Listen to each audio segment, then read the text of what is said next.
Setiap pagi, siklus ini dimulai. Bangun tidur, meraih ponsel, lalu bersiap menghadapi hari yang serba cepat. Kita memanjakan diri dengan makanan tinggi gula yang praktis, duduk berjam-jam di depan layar, dan meminimalkan gerak tubuh. Kita menyebutnya tren gaya hidup yang modern. Siklus yang terasa nyaman akan normal. Kita bisa menabung dan bisa meledak kapan saja. Jangan menutup mata. Menurut data International Diabetes Federation, Indonesia saat ini berada pada peringkat kelima dunia tertinggi dengan jumlah penderita diabetes setelah China, India, Pakistan, dan Amerika Serikat. Ada sekitar 19,5 juta masyarakat Indonesia yang hidup dengan diabetes. Ironisnya, riset menunjukkan bahwa hampir 74% dari mereka tidak tahu kalau mereka mengidap diabetes, sampai komplikasi parah itu datang menyerang. Ini bukan lagi penyakit masa tua atau sekedar faktor keturunan, ini adalah krisis kesehatan yang mengancam usia produktif kita, generasi masa depan Indonesia. Lalu, apa yang sebenarnya terjadi dalam tubuh kita?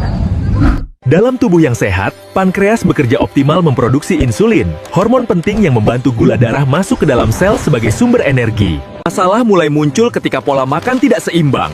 Konsumsi gula dan lemak berlebihan membuat lemak menumpuk dan mengganggu kerja sel. Inilah awal resistensi insulin. Pintu sel menjadi sulit dibuka, sehingga gula tidak bisa masuk dan akhirnya menumpuk di dalam darah.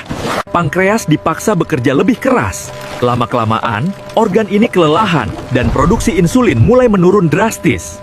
Saat kadar gula darah tetap tinggi, bahkan dalam kondisi puasa, inilah yang disebut sebagai diabetes mellitus. Tanpa pengelolaan yang tepat, gula darah tinggi dapat merusak mata, saraf, ginjal, dan meningkatkan risiko penyakit jantung. Kabar baiknya, diabetes bisa dikelola dengan pola makan seimbang, aktivitas fisik rutin, pemantauan gula darah, dan pengobatan sesuai anjuran dokter. Namun, saat kita terus-menerus membanjiri tubuh kita dengan gula tanpa diimbangi aktivitas fisik, sel tubuh kita menjadi kebal dan menolak membuka pintu. Kondisi ini disebut dengan resistensi insulin. Gula yang tidak bisa masuk akhirnya menumpuk di aliran darah, merusak pembuluh darah, dan memicu kerusakan organ tubuh, mulai dari kebutaan, penyakit jantung, gagal ginjal, hingga amputasi. Stop! Siklus merusak ini bisa dihentikan. Senjata utama kita bukanlah obat-obatan mahal yang ada di rumah sakit, melainkan Edukasi kesehatan. Mulai dari edukasi, kasih tahu teman dan ortu soal bahaya diabetes.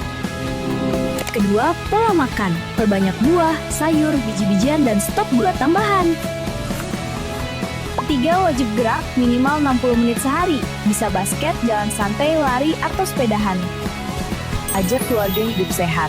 Makan bareng dan kurangin main HP di rumah. Iya mas, seru banget. Setuju, yuk lanjut makan. Jangan takut screening rutin di sekolah. Deteksi dini biar aman. Terakhir, kelola stres. Bisa yoga atau meditasi biar nggak pelarian ke makan. melalui edukasi kita dapat menerapkan gerakan pencegahan nyata, batasan konsumsi GGL, gula, garam, dan lemak.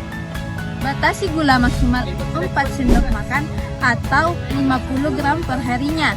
Aktiflah bergerak karena olahraga membantu otot menyerap gula darah secara alami.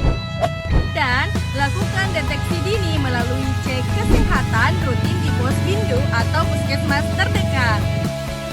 Mewujudkan Indonesia sehat bukan sekedar tugas pemerintah atau tenaga medis. Ini adalah tanggung jawab kita bersama. Mari bersama kita fokus pada diabetes. Break